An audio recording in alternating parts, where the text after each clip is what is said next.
Welcome to IndoctriNation, a weekly conversation series about protecting yourself from systems of control. I'm your host, Rachel Bernstein. Hi, everybody.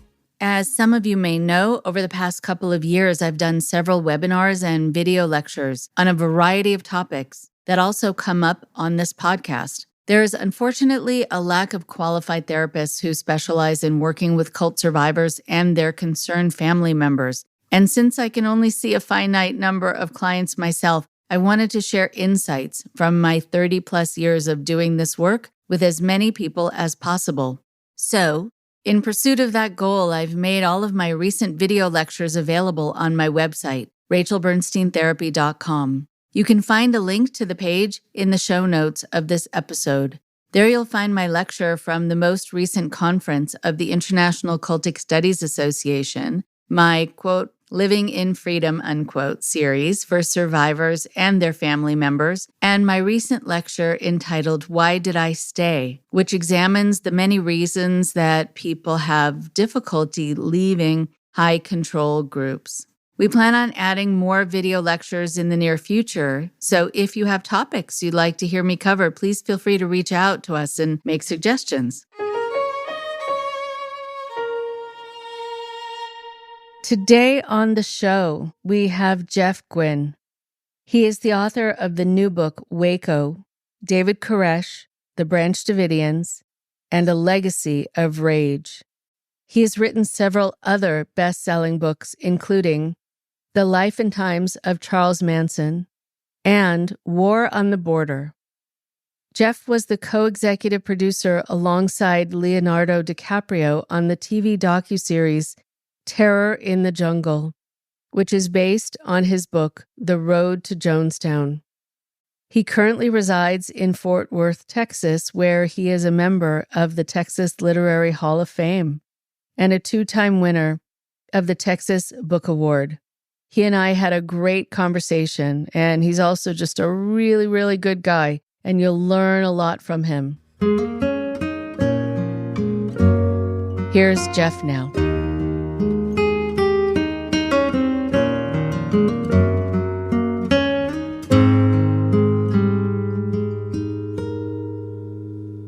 I am very happy to be speaking with Jeff Guinn today. There is so much that we have to cover and so much that you have really done a deep dive into researching, which is really incredible. I am hoping that our conversation today will span a lot of different subjects, including government agencies and how they get involved in things and how they make things more incendiary, literally, at times. And I've talked a little bit about that on the podcast and dealt with that firsthand with police interfering with, when I'm trying to help a family rescue their child. And they don't know what they're doing. And it's really very hard to be trying to help people. We're kind of working up against the cult leader, but then also the powers that be that are trying to quote unquote help.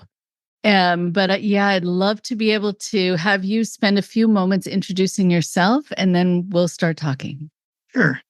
My name's Jeff Guinn. I concentrate on writing nonfiction books about important moments or individuals in American history. Quite often, these moments involve individuals who might be described as demagogues and those who have followed them. And too often, I think, in people writing history, the focus is only on what happened, with not much emphasis on why it happened or how it happened. And these are the things I try to address in my books. I love that. Yes, it seems I'm also a why person. There was a 6-part series on Wondery, on a podcast on Wondery, about a particular cult group, also researching it, having clips of the leaders talking and talking to people who had left. And then after the end of the 6th, in the series of 6, they brought me in to do an addendum, a 7th of the series of 6, because what people were left with was that question, the why and also the how. How does this happen? And why does this happen? And yeah, it's interesting to see the footage and hear the people talking, but they seemed capable, they seemed bright. What happened here that went awry? And how are people susceptible? And why does this happen? And why do people get away with it as well? So many unanswered questions that also help not to demonize and re-victimize the victim. Because, right, unless you see the science behind it, the social psychology, all of it, then you'll think there's something wrong with the person who succumbed to this. So it's a really nice way of kind of shifting the responsibility and the focus on where it belongs, and people who are doing this to them who seem to be, unfortunately, very skilled at this level of manipulation and fear mongering. And so I'm wondering first, before we even start, what led you into your interest about studying demagogues? It seemed to me in my study of history, and I've always loved history from the time I was a student. I remember back in 69, for instance, studying at the University of Texas, wanting to be a writer one of these days, and trying to figure out what the hell was going on with this Charlie Manson character and why so many different people were seeing him in different ways. That always got me. And the other thing that you bring up so very well, so much more eloquently than I can, I think, is that we have a catch-all word that gets used in so many situations, certainly the Manson family, People's Temple, and then, of course, Koresh and the Branch Davidians. And that four-letter word is cult. And quite often, members of the media, and almost always members of agencies, police forces, federal groups, automatically assume that you've got some con artist leader who was duping real idiots that nobody with any intelligence, any capability could possibly be lured in. And so their reactions in print, and often worse in law enforcement, miss entirely ways that you could deal more peacefully, more calmly with people. It goes to out and out confrontation. And from there, it seems to only get worse because the full story's never told. You have dealt, I know, with so many people who have had to go through this experience, helping them understand a little bit, get more perspective on what happened. I'm trying to do that for readers. That's always the challenge. Right.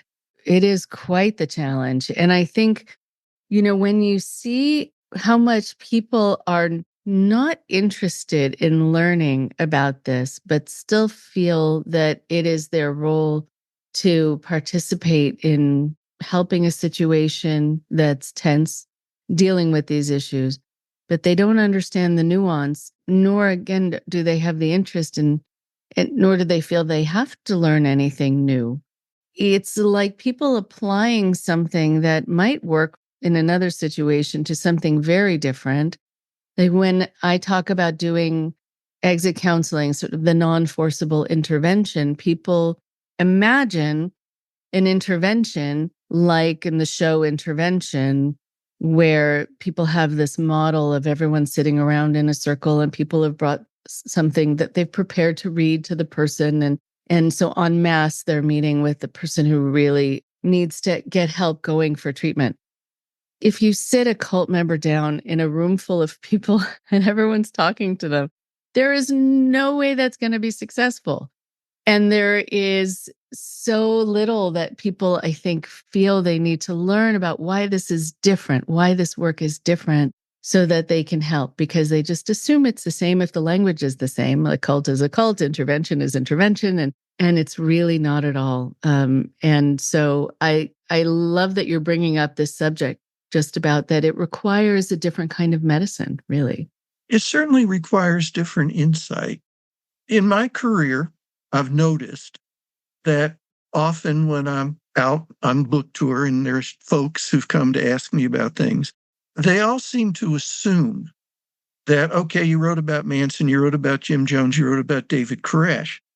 Well, that must mean that not just those three individuals, but the people who temporarily or even permanently chose to follow them are all the same, that every cult is exactly the same. If, for instance, you were part of People's Temple, then you must be one of the idiots like in the Manson family. If you are a Branch Davidian, then you're obviously some crazy cultist waiting to kill yourself at the master's order, just like in Jonestown. And every group is different. People have different needs, they're hearing different things, and they're coming and staying for different reasons. Until you can understand that, there is no way you can objectively try to quantify this particular organization, this particular individual. I mean, we just try to throw people together and make it easier for outsiders to get it. And that means the outsiders miss it all. Yes. I work with a lot of former Scientologists. And so when a lot of their more famous members talk about what an incredible experience it is for them to be in Scientology, that's true. They are treated like kings and queens. The other members are the ones who cater to them and clean their homes and also have to separate from their children and are used as slave labor and put in the brig in a ship somewhere. So yes, they are going to have a different feeling about the leaders because the leaders are treating them in a very different way. There's usually a hierarchy. Being able to see Manson also in different ways, where there's some people who he, for lack of a better psychological term, he gave the creeps to right away, and other people he scared right away. And for others, he was very attractive, even kind of sexy, and very appealing and safe. And what is that about? That is really, yes, that is a fascinating difference. So maybe let's get into that for a moment. What creates those differences? Every successful demagogue is a great reader of character, is able to demonstrate, whether it's sincere or not, empathy. I get it. I understand you. We have a lot of things in common. The first step any demagogue takes, because there are a couple things they generally have in common. I'm not saying any two are exactly alike. Please don't think that. But there's a couple things right away that you notice. The first of the groups that I wrote about, and in writing them, that meant I spent 3 or 4 years, 24/7, studying it. You talk, as you certainly have, not to just to a dozen people, but hundreds. And you begin to pick out things. But everybody, whether it's Manson, Jones, Koresh, has to always start out by making people feel I not only understand what scares you, what makes you uncomfortable, but I am the one who can create a place, a group, a family where that won't be true anymore. I am the one that can fix it, and I love you, and I've found you, and we're going to make it better. There's always, in some sense, that message. At least I believe so. You certainly have as much experience as I do. I wonder if that's been your experience. Yes. So, yeah, and I just love to hear the way you put it. And yes. So, what I have found is that sometimes people will ask me what kind of person gets involved in things like this. And I think it's a what question, but also a when question. That there's some people looking for things at certain times in their lives that they might not have been open to before or after that, but they were feeling fragile or they were away from home for the first time or they were just given a diagnosis that scared them. Something happened. And so, yes, I think sometimes people are going to be way more open. And in conversations with them, they will say to me, listen, if someone had approached me even a few months before, I would have said, leave me alone or go away. But now I was searching, or I was looking for a sign that someone cared. And then someone approached me and I knew that was my sign. I think what's also interesting is that, yes, these cult leaders, I want to say they wouldn't survive in the wild. Like, they don't have day jobs. Their talent is in reading people and using people.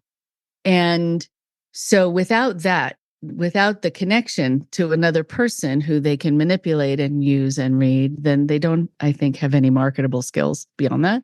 And they might know that about themselves to a certain degree. And that's why they're more dependent on their followers, I think, than the followers ultimately are on them, which they would never admit to. But I think that there is something really interesting about what people are looking for in these environments and what they also ignore. Because when we talk to people who got involved with someone who ended up really being destructive in their lives, they'll often say, at first I didn't like this person. I didn't get a good feeling about them. And I was able to be talked out of that it was wrong of me to feel that way, or was judgmental of me to feel that way. Right. And Absolutely. yeah. I've heard that so often, particularly from former members of People's Temple, as Jim Jones's excesses became more and more obvious. And I've heard this from a dozen people easily, that Jones would stand up and say or do something that seemed absolutely repugnant.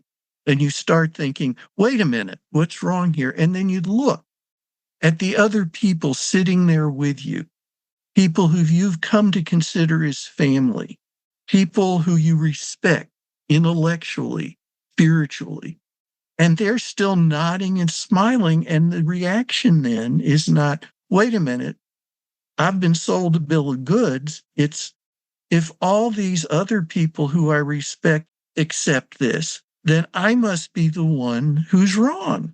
I'll bet you've heard that many, many times. Yeah, almost every time. So you're right. And a lot of the people who are nodding their heads are not in agreement, but they know, right, what will happen to them if they seem like they're not getting it or they're not open to it. And no one wants to be the only one. So most people are kind of faking it in the room. They are. And yet, so you have all these people who may be uneasy, but they're not going to admit it because they think that would separate them from this group where they have come to try to find acceptance. Right. There's such a multi-layered system of control here that, again, thinking about people trying to intervene, then they need to know this. They need to have talked to you and read your books to find out why this is different.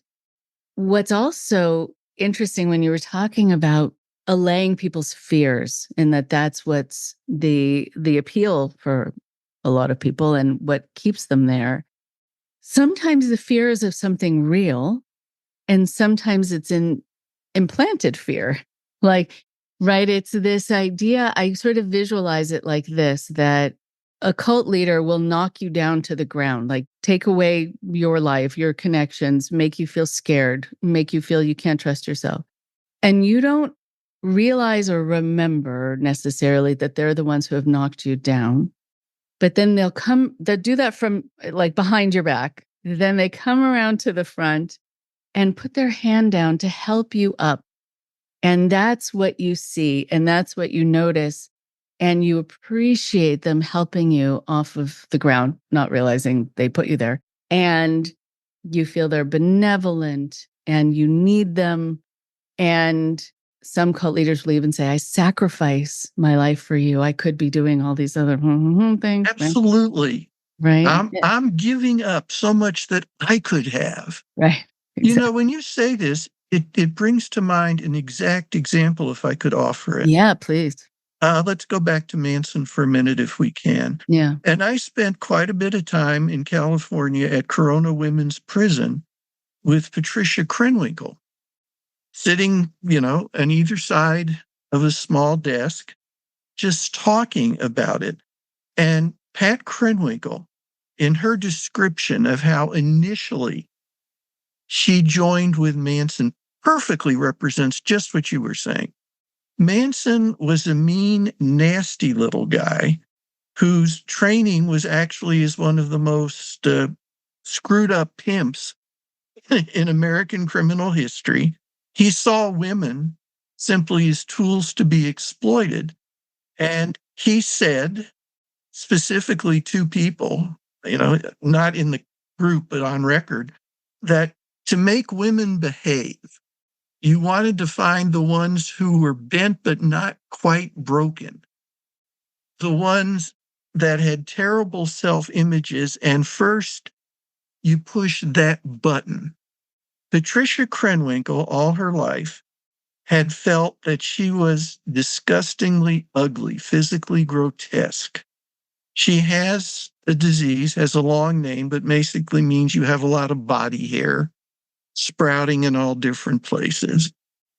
She had this terrible self-image. She comes to California to get away from all the people who were mean to her where she was growing up. And she has a sister who's divorced and has a child. She's living with the sister. And the sister is mean to her. And here comes Charlie Manson first trying to find a few followers. And he sees Patricia Krenwinkel. And he has a gift, as these cult leaders, these demagogues do, of being able to zero in almost instantly. The first thing he says to Patricia Krenwinkel, "We're both so ugly that nobody else will love us, but I will love you." And that gets her attention like nothing else possibly could. And so he asks her, "Come away with me. I'm traveling the country. We're going to do things." And to her, this is the opportunity. A man who understands her, who says he loves her, it doesn't matter what he looks like. She gets in the beat up old van, and lo and behold, there's two other women there, both of whom have been recruited by Charlie in much the same way. They each join him thinking this is it, a one-on-one love affair. But they have to stay in the group because Charlie knows the things to say to them. And it's an insult, at the same time, it's an embrace. Yes, you're ugly. Admit it, you are. But that's okay because I can get past that. I love that. Wow. That's fascinating conversation that you had. And it's really incredible that you had a chance to have these conversations. And it shows how sophisticated the recruitment is and also how simple it is, because you're just going right into someone's heart and you're helping them get what they didn't get before that they've always been needing. And so it doesn't have to be this complex sort of psychological game. It's just seeing what they have felt empty about and filling that space. Oh, it's so interesting. Wow. Wow. Okay. And does she talk about what it was like for her to have to share him with other people? Yes, she did. That at first it was difficult. But then Charlie's explaining, that's what I'm helping you with. The fact that you're jealous and uncomfortable. I'm teaching you how to deal with this because no one directly belongs to anybody. But already I can see you're growing. You're understanding these things, and it's so wonderful. Now, the fact that, within months, if she didn't do exactly what he told her to do, he'd beat her up. A different analogy, I'm sorry, but if you don't mind my offering a slightly different one. Please. Yeah, please. Jim Carter, a former member of People's Temple, who in Guyana on that terrible day saw his wife and toddler son take poison and die in his arms, ready to die with them until Jones says, "I've got a job for you," and sends him out on an errand so that Carter is one of the few there that day that survive. All these years later, Tim Carter, a combat veteran from Vietnam, one of the most wonderful, kind-hearted people I have ever met in my life, who has become a lifelong friend, joined Jim Jones because Carter wanted to somehow make the world a better place, more racially equitable. Let's get away from gender discrimination. And Tim Carter, so many years later, now living in the Northwest, we're in his little apartment. He tells me he's going to tell me everything. I can judge all I want, but he's going to tell the truth. And starts sobbing, just breaking down, describing holding his wife and baby while they're dying. And he said to me, every day I wake up and ask myself how I could have believed, how I could have done these things. I think of all the times that I thought, this is bad. What's going on here? And then I looked at these other people whose opinions I treasured, and it was okay. And he said he finally decided that to be a follower of Jim Jones, or to be a follower of any demagogue, cult leader, he said, think of the frog in a pot of water. If you drop the frog in a boiling pot of water, it will leap right out. But if you drop the frog into a pot of lukewarm water and just gradually turn up the heat, it will wait until it's boiled alive. He said that to him is the way being part of a cult, a group like this. That's how it happens. You never find someone leading it who just immediately says, well, I'm going to make you do my will and I'm going to convince you that the government's out to do this or whatever, bit by bit by bit. And you never quite realize until it's too hot to jump out anymore. Right. Yes, it's too hot to jump out, and they've often taken away your world from you. Which is another thing that so many of them say. After identifying themselves as the only one who really understands and can help you make the changes you need, the next thing they want to do is, as much as possible, cut off communication with outside voices who are going to disagree. And that takes a lot of form. It can be the obvious, well, don't trust the lying media. It can also be, we're your family now. The people you grew up with never understood you. They never really loved you. David Koresh had the best way of all that I've ever heard in terms of the Branch Davidian followers. He told them he was teaching them God's absolute truths that they had to accept if they were going to survive the end times and be some of the elect.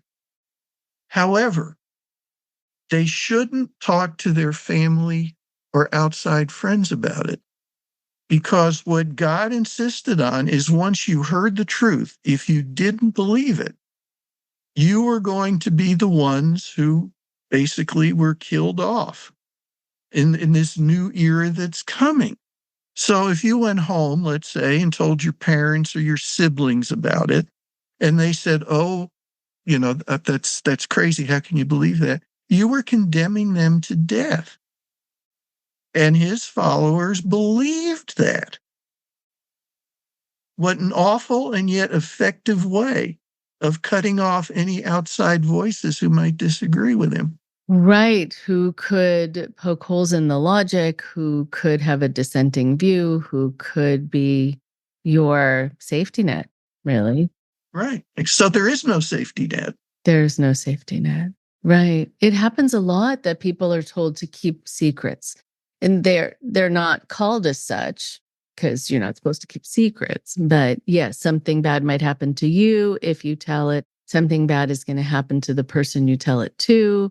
I've had that also with being a therapist in the room with people who were told something bad was going to happen to the person they told it to, where I've had to, not had to, but I've offered, because my clients were so concerned about my safety after I was encouraging them to feel safe enough to tell me what happened to them, that I would need to call them when I got home to let them know I got home safely, And the next morning that I had lived through the night and I was okay and not to worry and I needed to reassure them that it was safe. I mean, that is why these cult leaders to a great degree get away with it for so long, because people don't know what's happening and people are worried about telling the secrets. Like people who I work with who are dealing with grifters, a lot of these sort of psychic healers and others who will have them embroiled in some scheme or scam and will say the magic won't work if you tell people what's happening, right? Yes, very much so. Yeah, it's incredible. And every once in a while, there actually is danger. When I was dealing with Manson, he's still in Corcoran State Prison, where, of course, he's never getting out. But Manson had followers all the way up to the time of his death, devoted followers. They kept up a website where Charlie could, spew his sort of irrational meanderings.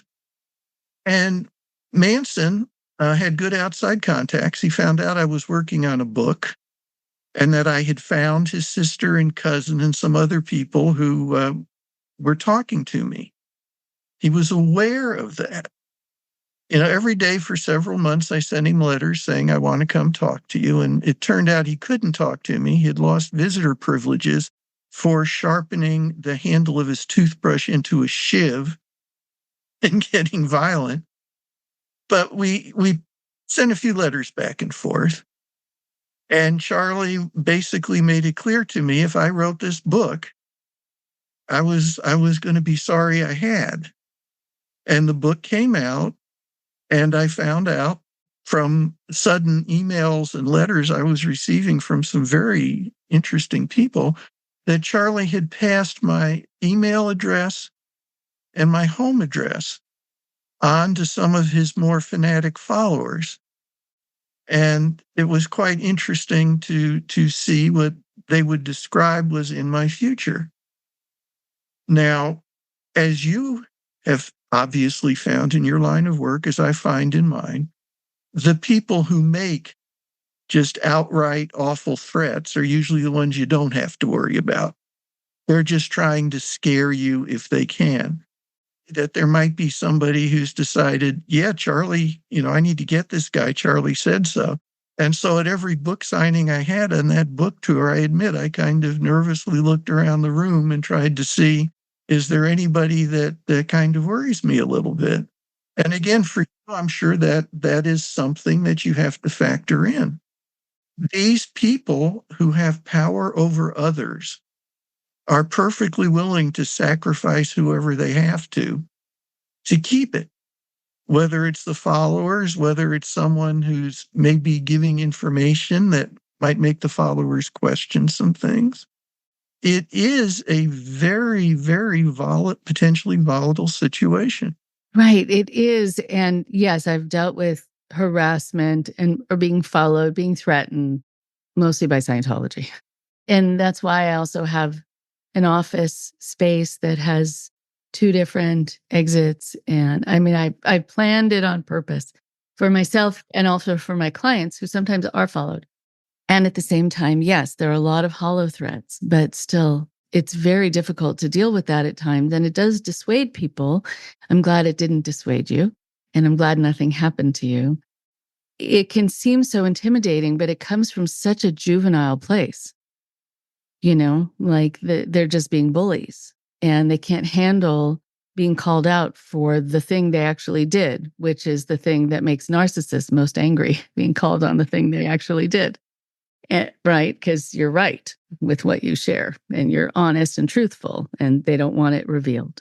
One of the other things that I've noticed too, I wonder if you have, this is wonderful to get the chance to talk to you because I'm learning as we talk. Oh, great. Me too. Quite often, these types of individuals pop up at moments of cultural upheaval. Manson appeared in the mid to late 1960s, and that was a time when America was literally being torn apart. Jim Jones and People's Temple start during the Civil Rights era in the 50s and work all the way up into the late 70s.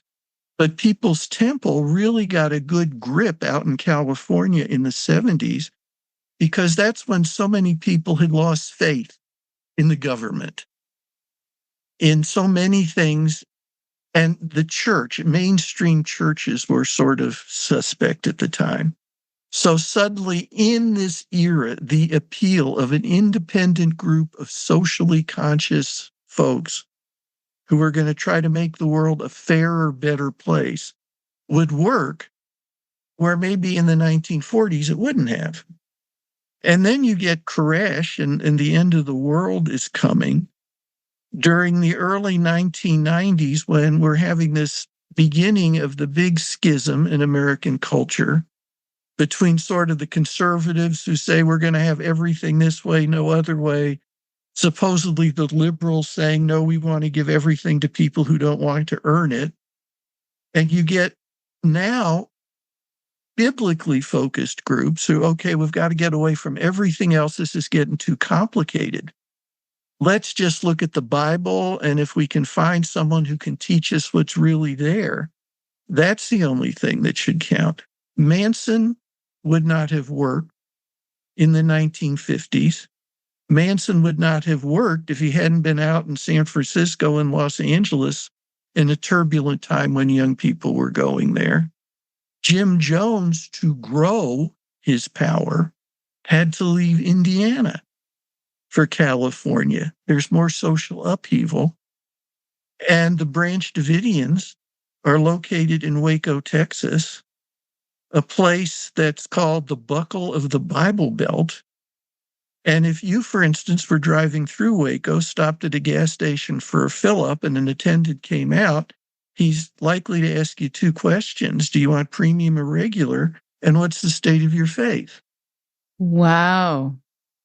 So these individuals find the time, the places that they can work their wonders or supposed wonders. Everything sort of has to align. Nothing happens in a vacuum. Right. What I think is interesting, right? It goes back to this idea of the when question, when people are going to be open to this, and why at that time, when there was the turn of the century, the Y2K scares, there are a lot of cults springing up there during the time of AIDS, even COVID. There are all these sort of magical pseudoscience. I don't even like to use the word science as part of pseudoscience because it's not even that. It's just pseudo, nothing. But, these cures for things that are making people anxious. I think it's so fundamentally rooted in anxiety. And I wish that the anxiety would be treated as such without needing to change everyone to allay your own fears about things. But I do think that there is something very important that shows us about our human nature and what we need during times of change, what we need during times of worry. There are some people who do much better with change than with others. And for some, they can weather a storm and they go about their day and they have a way of emotionally shifting and modulating internally so that things can happen around them. I mean, and I think that happens sometimes because of your nature, or because if you've been through certain things, then you're going to have a reaction. Like in my office, I'm up high in a building, but it's kind of a busy street near an intersection. And if you hear screeching brakes, I can tell sometimes if I'm working with someone who's been in a car accident. They will hear them and they'll react. When the person maybe sitting next to them who came in with them didn't hear it at all. We get sensitized to what has impacted us in a way or in a traumatic way, or what we're worried about. And so then, because we're all we're coexisting with all these different levels of need, some of us are going to get very connected to the person who says, I have the answer and I will help you. And will also be open to someone deciding for them what they need, because it gives them a sense of having an answer when they didn't even know that was possible. And it gives them a sense of aligning with and communing with and connecting with other people when they've been feeling isolated.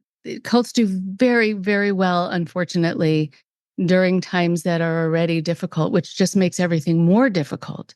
And the other thing I've noticed is that sometimes people won't question the answer they're given. They're just so happy to have it. Absolutely right. Absolutely. And then, of course, there's the other factor that always seems to be forgotten, and that is how outside law enforcement look at these individuals and groups and how they choose to deal with them.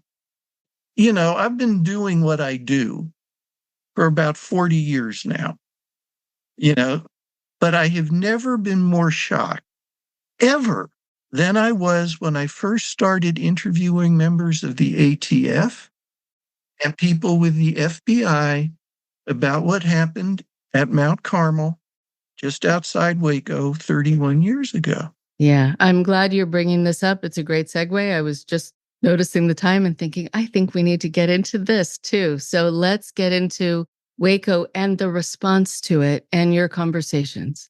If ever I have written about any tragedy that didn't have to happen, it's Waco. And even though I believe that the ATF and the FBI did not want any fatalities, didn't want any casualty, that we came up to this line because it was the Branch Davidians who required death as part of the solution. They wanted to die at the hands of Babylon, as Revelation, they believe, taught them, so they could translate and come back, head up the army of Jesus, bring about the new age. But the FBI and ATF agents whom I talked to, and this wasn't just one or two of them, this was everybody from both agencies I talked to, they never, ever bothered. ATF as it planned for over 6 months its action against the Branch Davidians. The FBI, as it came in under international scrutiny, nobody ever stopped and said, what is it these people believe? Why are they reacting this way? They did not think it was important.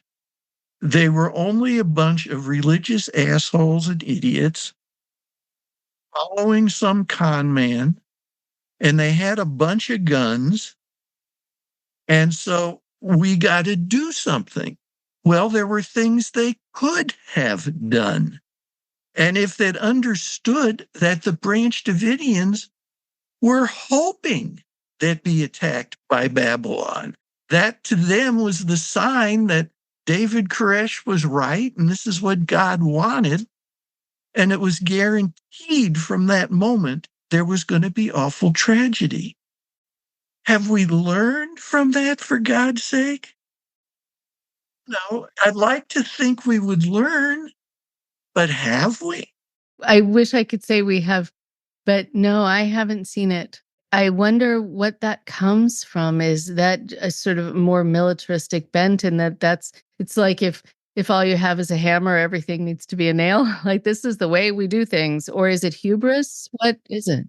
We look at these agencies, we look at a lot of police officers. They have to prepare themselves for the worst. And because of that, they must assume the worst. If anyone had just gone up and knocked on the door of Mount Carmel and said, David Koresh, can you come on out? We need to talk about this. That would have robbed Koresh of this conflict, this action that would, just make him seem far more legitimate to his followers. It would have diffused the whole thing. And yet, we're talking about trained agents. ATF, they all came from police or served in the military. ATF had a great track record in that for the last 6 years before Waco, in all their operations, we're talking thousands of them, coming in after some of the worst gun runners and drug dealers and everything else. Only twice was there ever any gunfire, ever. Only 3 fatalities ever. Then this terrible thing happens. Why does it happen? The potential was always there. They lumped everybody together, every suspect.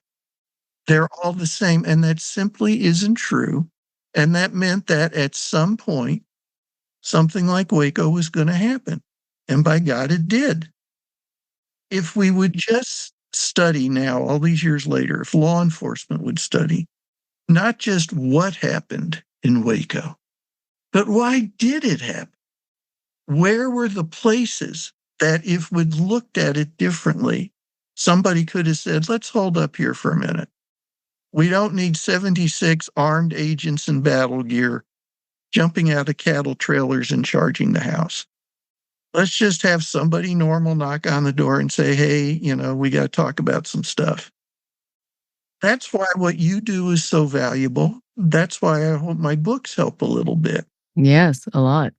How can we change basic aggressive assumption into, if not sympathy, at least some understanding, a different perspective, ways to work with rather than assuming you got to work against? Right. Right. I mean, I think it's so well said. So much of what we do in response to things is punitive. And, I've talked about this with some kids who were sent off to some residential treatment centers that ended up abusing them there. Not all of them do, but some of them do. And, their response afterwards was no one sat down with me and said, what's the matter?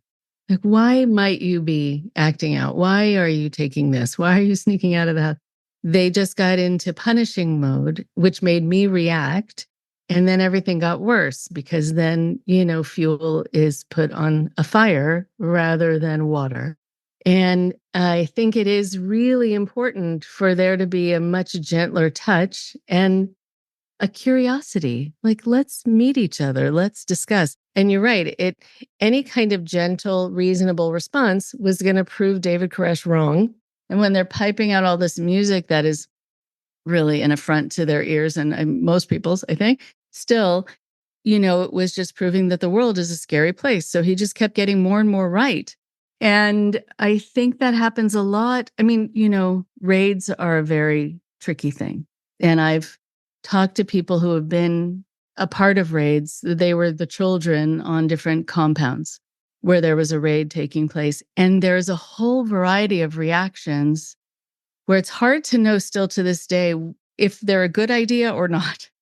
They're a good idea if they're handled well, but there are some people who now are adults who say it was terrifying. They hadn't met people from the world outside and they're all coming in, guns blazing and wearing uniforms and looking scary.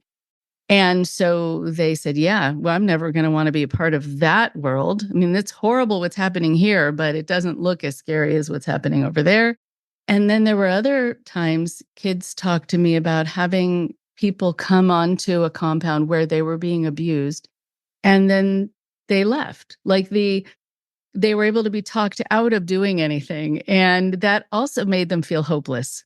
Like they were hoping to be rescued. And they saw the police or the ATF or whoever just leaving because the cult leader talked them out of it or was very good at manipulating the situation. And everyone seemed to be fine and happy. And so it's hard to know how to intervene in the right way for everyone there. But still, I think what you're saying is at its basic level, at least learn and find out about, again, why the situation is different and how in any way that you're going to be responding are, to be able to evaluate if you're going to be making it better or worse. That just seems like at a minimum. But I guess things will get better once people are open to knowing that they have more to learn, which is a hard sell for some.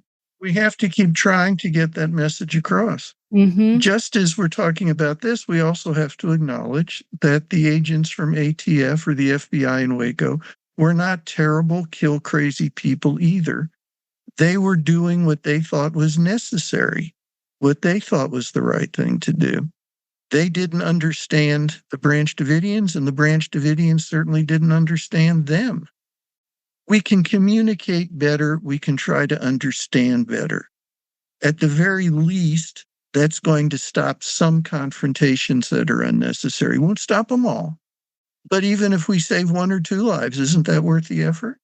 Absolutely right. And I think sometimes talking to the experts also includes talking to members or former members. And they're very often not included in the conversation. They were when I was involved, last time I was in Texas, I was helping train the social workers who were working with the women and the children who were taken off Warren Jeff's compound. And they did include conversations with some of the sister wives and some of the lost boys who had been sent out to pasture, unfortunately. And I really valued that they were getting their input because I remember before the siege at Waco, there were these 2 brothers, adults, who came in with their sons who had left the compound and they couldn't get their wives to leave. Their wives had sort of been, I don't know, charmed by David Koresh to be special to him. And they were trying to reach law enforcement who were not taking their calls. And so they couldn't offer any of their own expertise. And it was so, of course, I can't even imagine what it was like for them to see the footage of everything happening in the news. And I don't know if what they would have said would have made a difference, but just nobody took their phone call. Right. Back to what you said about it being a conversation with a lot of different people. And again, being open to that. But sometimes people come in as, I'm the expert and I know. Well, I think the work you're doing is so valuable. And I mean, the lives you've touched, you've done some pretty darned impressive things. Good for you. Well, I want to hear about all the research that you've done. And I'm sure when you say it may have helped a few people, I'm sure it helped more than just a few. I'm curious about how you feel these situations are the same, even though, they're generations apart, what it teaches us about what can happen and how it happens. And, I think still it remains to be seen the best way to intervene. But from Manson, Jim Jones, David Koresh, even Heaven's Gate, just so many of these groups and what you've found it shows us about maybe even ourselves.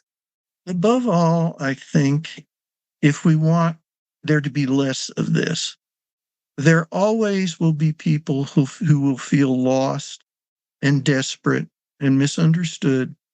There will always be people who take advantage of that. That part of human nature is never going to change. What can change is making the effort to make more lonely people feel like you're not misunderstood. You're not alone out there. We need more agencies devoted to helping fix before someone is broken. Frankly, we just need more understanding. Law enforcement needs to change its attitude, at least towards getting expert and outside information.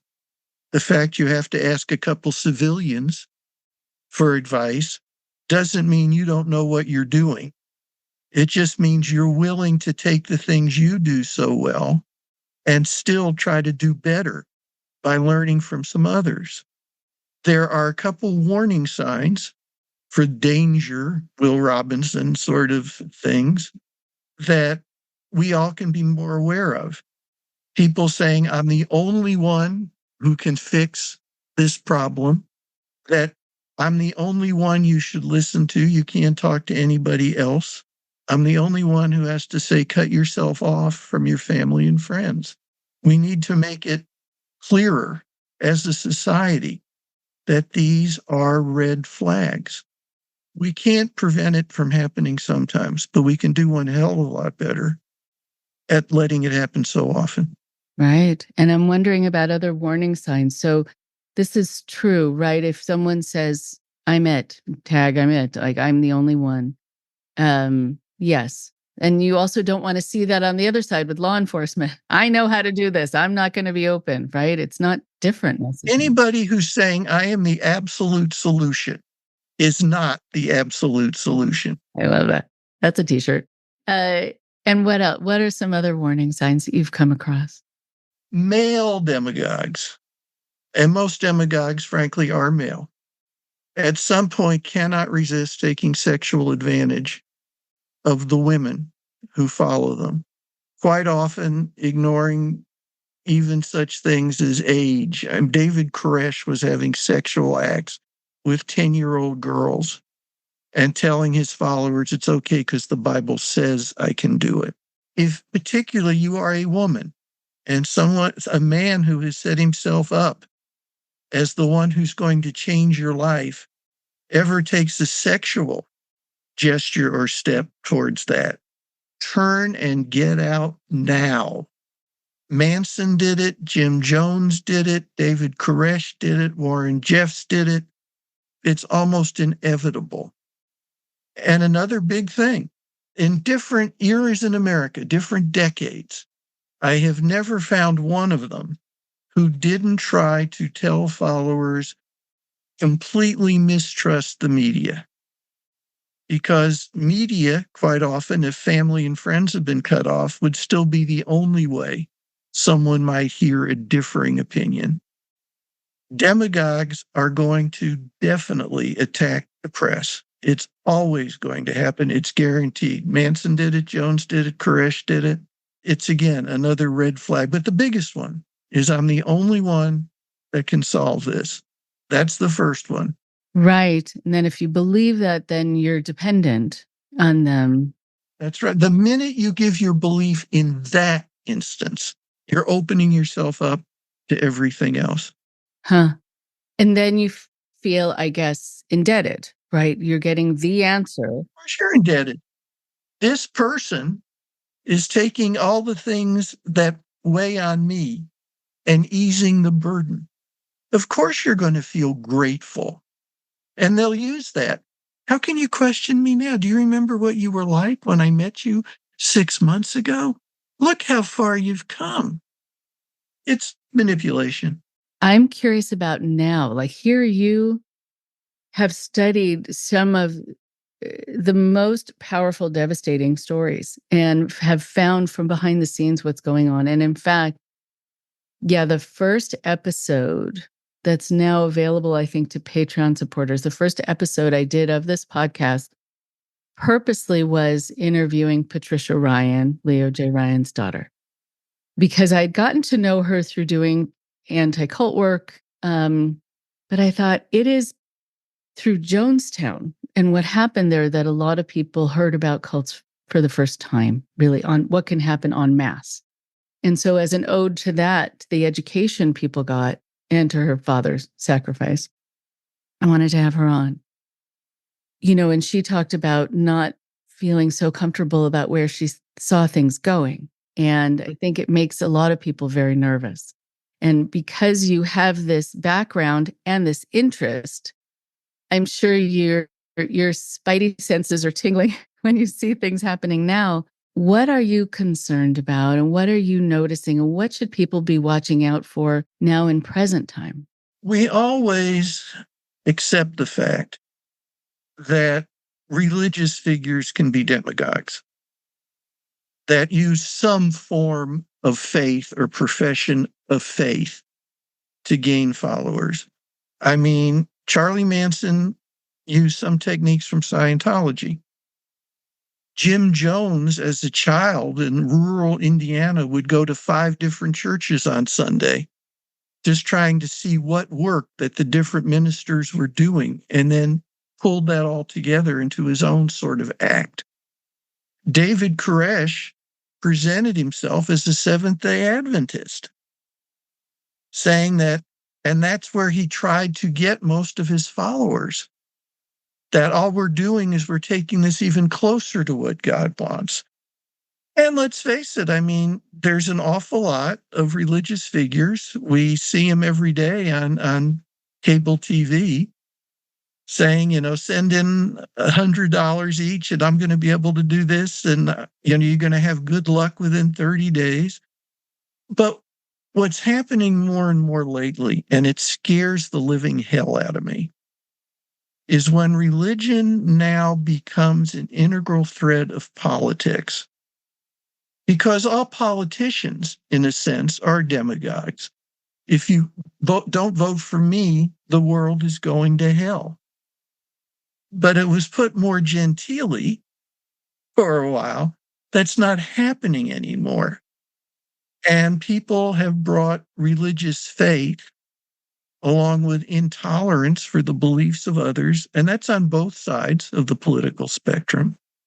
And I think we're coming to a crisis moment, and it's going to determine, at least for a little while, because all history is cyclical, things change and change again, where religious intolerance and political expediency are on a collision course, and it's going to be good, decent people who get crushed. That worries me. I hope it doesn't happen, and I hope I'm wrong. Right. I hope so too. Although we have started seeing a lot of it being propelled forward. And I wonder what we need to keep that tide from flowing in that direction, you know. We always assume as a culture that people are going to apply a certain amount of common sense and restraint to their beliefs and in their insisting on their way with things. If you look at the constitutional issues that are always up in the air, the reason the founding fathers created the possibility of constitutional amendments is recognition that as we go along, we're going to see ways we need to change things. But again, now religion has taken its place right in the middle, and that you're being told if you're a good religious person, you're going to vote this way or that way. That's not common sense. That's not pragmatic anymore. Unless we're going to show common sense, as long as we're willing to be flexible enough to allow others their beliefs without saying it's automatically evil if you don't agree with me, it's just going to get worse. And of course, now we have all kinds of commentators on TV, on social media, any minute of the day. You can click on and you can find somebody telling you that everything you believe is right and everything everybody else admits is blasphemy. I mean, at some point, I hope we're all going to say as a culture, oh, that's enough. Maybe we will. I'm 73. I don't know if I'll be around to see it, but maybe you will. Maybe, and maybe you will be too. I think that we are wrestling with that so often, where we're trying to figure out how to keep our country safe. And some people's view of how to keep it safe is to infuse God into it and a certain belief system. And for others, it's quite the opposite. Like they feel that is a road to extremism and intolerance and superiority and keeping sort of moving our country in kind of a religiously Stepford way. That's a wonderful way of putting it. Yeah, it's alarming. It's a scary thing. It is alarming, but let's also remind ourselves that we've had eras like this in America in the past. We had all the Cold War craziness. In the 1960s, a lot of people believed America as a democracy was doomed one way or the other. We've survived Vietnam. 9/11 has passed, and here we still stand. It's looked bad before. I like that. That's good perspective. It's good perspective, and it's also very different from how a cult leader would approach that, because they would capitalize on the fear around it as opposed to being reasonable, like, not so fast. We'll see, The other thing to remember, too, is yes, there are always going to be cult leaders, but they're going to be people like you who are doing the opposite work. And as long as there's that, there's always hope, right? I hope so. And and also people like you who are who are swinging open the doors, who are shining a light, who are saying, let's look at this and what happened and what maybe needed to happen that was different. What can we learn from this, which is very important. So let us know about your books, where people can find you if they want to find you, and anything else that you want to make sure to mention before we finish up. The main thing I always want to mention is this. In my books, I don't give my opinions. That's not my job. The thing I try to do is find the absolute facts, documented facts, maybe some new facts that hadn't come to light before, and let readers make up their own minds. But I ask everybody who's in your audience who likes to listen to you and learn from you, I've learned from you today, please, always think about whether something is rational or irrational, whether something has been quantified or is simply being puffed up as a threat that isn't. Be discerning, think things through. And when we do that, we tend to make the right decisions. So facts matter, history matters. Let's never forget that. That's the thing I would like to always say.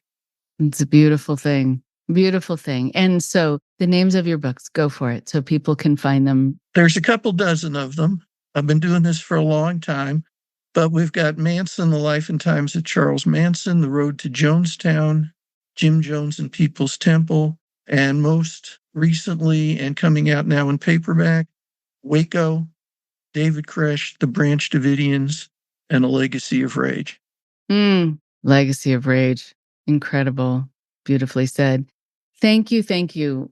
It was great to speak with you and learn from you. And I love the focus on facts, right? You're not there to persuade anyone. You're there to teach about what happened. I think that's the most respectful approach to information and to your audience. And so thank you for that. And it was really a treat. I've looked forward to talking to you, and I was right to look forward to it. Thank you. My pleasure.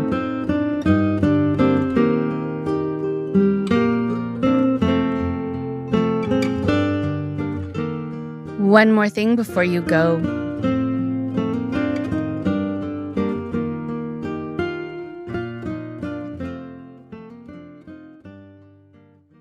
Thank you very much to Jeff Guinn for the conversation today. I really do hope that I have a chance to speak with him again. There's so much more to talk about. Oh my goodness. The fact that he was able to interview people really on the inside, get eyewitness accounts, talk to people who were involved in some of these cultic groups, who were involved in fighting some of these cultic groups, and being able to see what went wrong inside and outside, how people really still to this day need to learn better about how to address when they are very concerned about something happening on a compound, and that the way to respond is so different.